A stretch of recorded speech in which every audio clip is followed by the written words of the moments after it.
Merly Mercado, halata ka na may gusto ka kay Tonet. Kita ko yung tinginan nyo. Ang tanga naman ito. Ang tanga naman ito. Ano ba yan? Hi guys! Welcome back to my channel. Ayan, sa pagkakataong ito, diretso na tayo agad sa ating topic, mga kamikiwis. Dahil pinag-uusapan nga po na magkakaroon daw ng bagong katambal, etong si Krista Jane. Ayan, pinag-uusapan nga po. At sa pagkakataong ito, ay malalaman natin kung ano nga ba yung reaksyon ni Kalingap Mikoy. At sa pagkakataon din ito, ay masasaksihan din natin na si Mikoy ay nainis. At naramdaman natin yung kanyang galit dito sa tungaw. Kung ano yan, kung ano ang kabuang detalye, ay tapusin nyo po ang video ito. Pero bago nga po natin panoorin, ako po sa inyong naglalambing. Sa bago pa nga po sa aking channel, please po subscribe, like and share my videos. And huwag nyo kakalimutan, kung naglalambing, pakiclick po nung notification bell nang sa ganun po ay updated kayo sa mga ina-upload kong video. Ayan, konting lambing lang. Ayan. So, dito na tayo sa ating topic kung saan ay nagbigay ng pahayag ng reaksyon si Mikoy.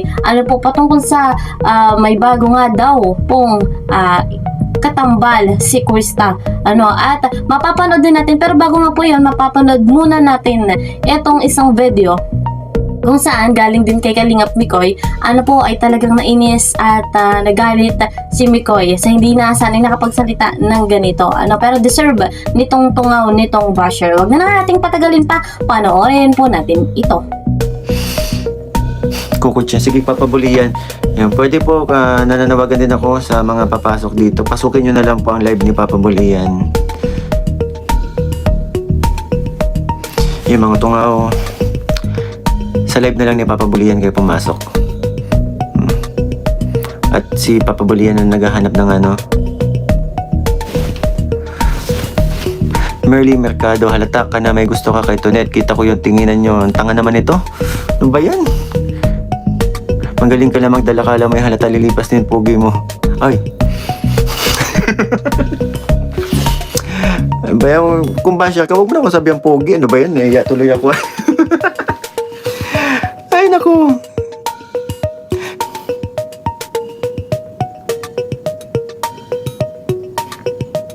Yan na, sige, para ipipin pa kita, para masaya ka. Paglandakan natin yung mo, pagiging eng-eng mo. Huwag kayong magmura po, mga Christianers, wala mga kalingap, huwag kayong magmura dito sa live natin. Baka maano tayo.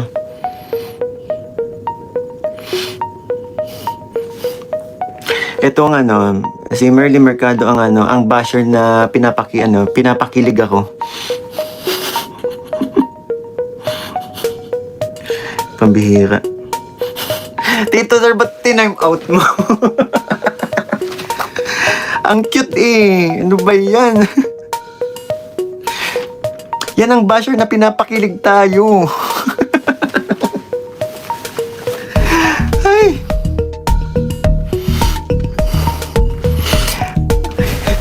Saan palaging ganun yung basher? Nabatrip ako. Ako natutuwa ako. Sana ganyan lagi,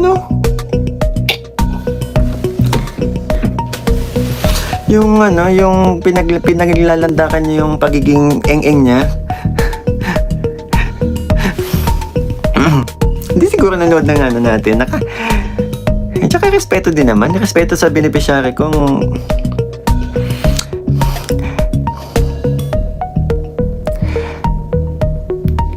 respeto na, di ba nga, na nagluluksa pa yung tao tapos biglang gagawa nyo ng issue.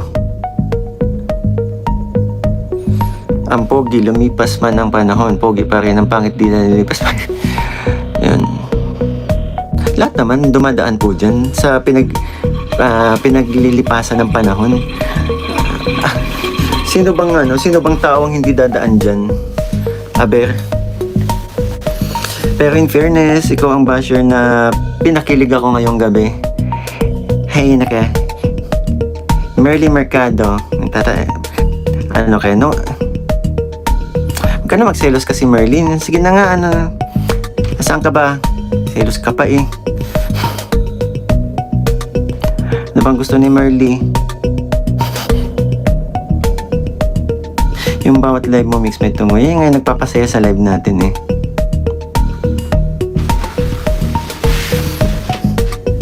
Si Merly Mercado, mix tanong lang, ano naman ang masasabi mo kung sakali nga na matuloy yung sinasabi ni... Kung sakali man po na matuloy po yan, nire-respeto ko po yan. Saka, decision po yan ng aming director, si Kalinga Prab po. Andun na po yung respeto natin. Pero, ito na nga po ang maya, ano ko naman sa inyo. Diba? All goods po kami. Which is yung lagi ko pong sinasabi sa inyo. All good, good. Okay po yung ano namin, okay po yung kung ano meron po sa amin ni CJ. Andyan po ako sa kanya nakasupport, and yung naging usapan naman din namin, support din siya sa akin. Pero yun nga, dahil nga ako nakapokus tayo sa charity. Sana po wag na lang tayong gumawa ng ingay. Kasi para tayong lumalabas, nag-rebelde po tayo. Saka si CJ ay beneficiary at kilala nyo din po si CJ, diba, na masunuring tao, masunuring bata, na tipong parang hindi humihindi sa kung ano man ang hiningin pabor sa kanya. Kaya bakit ganon, diba? So ayun guys, credit nga po kay Kalingap Mikoy. Ang videong iyan ay galing po pareho kay Kalingap Mikoy sa kanyang live. Ano guys, yung unang video na panood natin, nagbabasa si Kalingap Mikoy sa kanyang live kung saan ay mayroong basher, mayroong isang tungaw na nag-comment, ay talagang salang-sala yung komento, excuse, nung basher dahil sinabi niya na si Kalingap Mikoy daw po ay nagkakagusto dito kay Tonet. Ayan, si Tonet, nabibigyan ng issue etong si Mikoy ng basher. Kaya naman, hindi maiwasan ni Kalingap Mikoy na makapagsalita ng TANGA. Aba, ay hindi talaga may iwasan niya ganyan. Lalo na nakakainis yung nagkomento, abay gawa ng issue. At hindi tama yung sinabi nung basher. Kaya naman, deserve yung masabihan ni Kalingap Mikoy ng TANGA. So, alam niyo naman si Kalingap Mikoy, pero nag-enjoy pa rin si Kalingap Mikoy. Sabihan ba namang pogi si Mikoy? Sa basher nga daw po, ito daw ang kakaibang basher dahil nga naninira tapos pinuri pa si Kalingap Mikoy. Yan nga daw po yung gusto ni Mikoy. Kaya naman tuwang-tuwa ang ating Kalingap Mikoy kahit nakaramdam siya ng inis, ng galit dito sa tungaw, dito sa basher. Ayan. At sa sumunod nga pong video, pinaliwanag ni Mikoy yung kanyang reaction doon po sa pagkakaroon nga ng bagong katandem ni Krista Jane Lobos, ang pagrespeto ni Mikoy kay Kalingap Prab sa director, na kung ano yung plano para po kay Krista, para po kay Mikoy, dahil alam naman ni Kalingap Prab kung ano yung ikabubuti ng bawat isa ni Krista, dahil ay maganda naman ang layunin syempre ni Kalingap Prab. So kung ano pa man ang plano nga ni Kalingap Prab, alam niya po kung ano yung dapat at hindi dapat gawin. So excuse guys. So, si Kalingap Mikoy, kilala natin bilang isang charity vlogger. Busy po yan, maraming natutulungan, marami ding priority.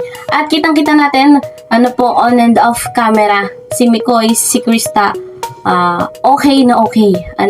Maganda yung kanilang samahan. Sa katunayan, yung samahan din ng magulang ni Krista dito kay Kalingap Mikoy, napakaganda. Kitang-kita natin, yung nakaraan nga pong mga pa-CCTV, patungkol dito kay Mikoy at sa family ni Krista, maayos.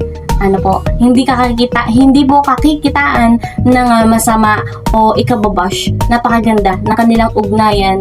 At umaasa nga din tayo, one day, someday, muli ay maibalik na yung tambalang ni Chris. Maibalik na sa vlog. Ayan, maraming naghihintay, maraming kinikilig, maraming umaasa, maraming nai-inspire at talagang mga taga OFW ay patuloy na tinatangkilik yung vlog ng Mikwis. Binabalik-balikan nga po nila doon sa vlog ni Kalinga Prab. So, dadating yun na panahon, na muli nating masisilayan ng dalawang ito na magkasama sa isang vlog. So, kung ano pa man nga ang plano ni Kalinga Prab, ay may respeto si Kalinga Mikoy. Tayo din, alam naman natin, pag tandem, hindi man pag sinabing tandem, sila na panghabang buhay. So, umasa tayo na magiging okay ang lahat at umasa din tayo na magiging successful ang bawat isa sa atin. Dahil wala naman tayo ibang hiling kundi mapabuti si Krista, ang kanyang pamilya, si Kalingap Mikoy, lahat tayo. Hiling natin na maging maayos at payapa ang lahat. So, yan nga po ang ating update, reaction ni Mikoy at kitang-kita natin sa kanyang live, nainis man siya sa tungaw, at least, napangiti naman siya. Ayan. And, magiging patuloy na magiging maganda ang chemistry ni Krista at ni Kalingap Mikoy. Hanggang dito na lamang. See you po sa next video. Mag-ingat po kayo palagi. God bless everyone. God bless Team Kalingap. Bye-bye!